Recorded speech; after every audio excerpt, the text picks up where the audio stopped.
Assalamualaikum warahmatullahi wabarakatuh. Good morning, Miss and my friend. We are from Group 2.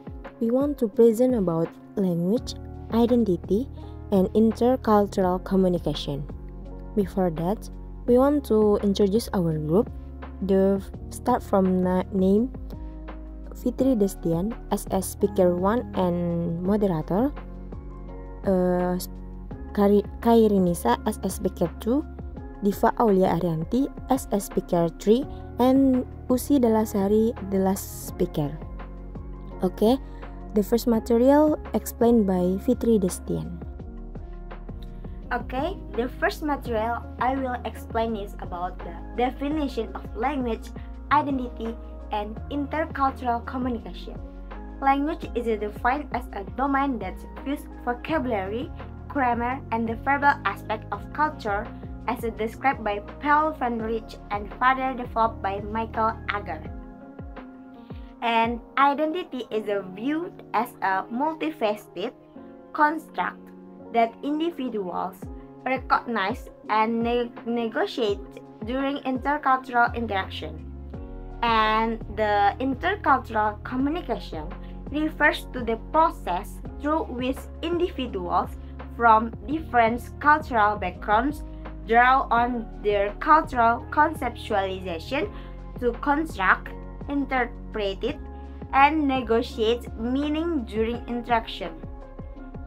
So, language, identity, and intercultural communication are interconnected aspects of human interaction. Language serves as a vital tool for expressing one's identity, encompassing cultural background, values, and personal experience. Identity, in turn, is shaped by language use, as an individual often associate themselves with a specific linguistic communities.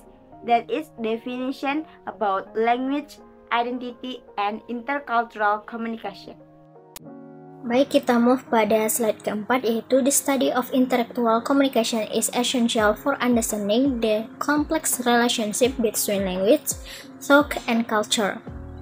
Scholars like Humboldt, Sapir, and Wolff have laid the foundation for this field, emphasizing the importance of cultural influence of communication.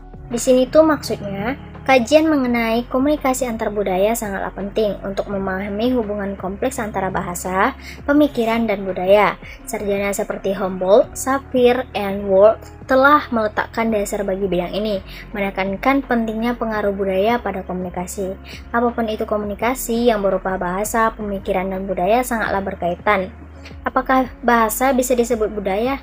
Ya, bahasa bisa disebut budaya karena bahasa tidak hanya berupa alat komunikasi, tetapi juga mencerminkan nilai-nilai, keyakinan, tradisi, dan sejarah suatu masyarakat. Bahasa memainkan peran yang sangat penting dalam membentuk identitas budaya suatu kelompok atau komunikasi.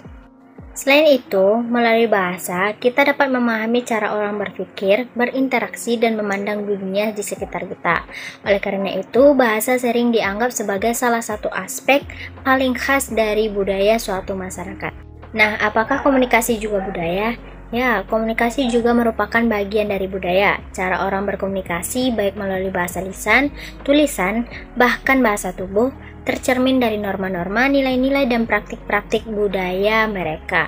Komunikasi tidak hanya tentang apa yang dikatakan, tetapi juga bagaimana pesan disampaikan, siapa yang memiliki akses ke komunikasi, dan bagaimana komunikasi tersebut diterima oleh orang lain dalam lingkungan budaya tersebut. Budaya mengaruhi bagaimana orang menyampaikan informasi, menyampaikan emosi, menegosiasi konflik, dan berinteraksi satu sama lain.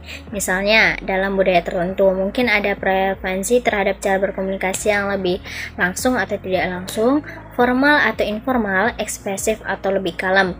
Oleh karena itu, komunikasi adalah produk dari budaya dan juga berperan dalam mempertahankan, mengubah, atau bahkan mengganti norma-norma budaya. So, Assalamualaikum warahmatullahi wabarakatuh. I'm Diva Aulia Arianti with number NPM is 21040005, and I would like to explain the next material. So, in the 20th century, the discipline of intercultural communication emerged, focused on nonverbal communication and culture factor. With technological advancements and increased international mobility in the new era, the nature of intercultural communication has evolved, leading to the development of competencies like intercultural, communicative competence, and symbolic competence. It is crucial to study intercultural communication to explore communication between individuals from different culture backgrounds in various contexts and channels, navigate challenges in multilingual workplace and healthcare settings, and development a comprehensive understanding of culture and communication for effective intercultural encounters. Thank you. Okay, the next material. I'm Usida Lasari, my NPM 21040015. B. Why study intercultural communication? Study intercultural communication. In era of globalization, individuals often interact with people from diverse cultural backgrounds.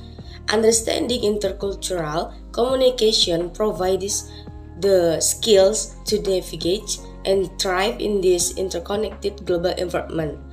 Intercultural communication studies emphasize effective communication across cultural boundaries.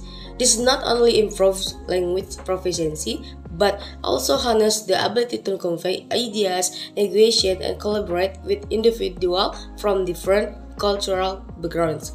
Yang artinya, di era globalisasi, individu seringkali berinteraksi dengan orang-orang yang memiliki latar belakang budaya yang berbeda-beda. Memahami komunikasi antar budaya itu memberikan keterampilan untuk bernavigasi dan berkembang dalam lingkungan global yang saling berhubungan ini.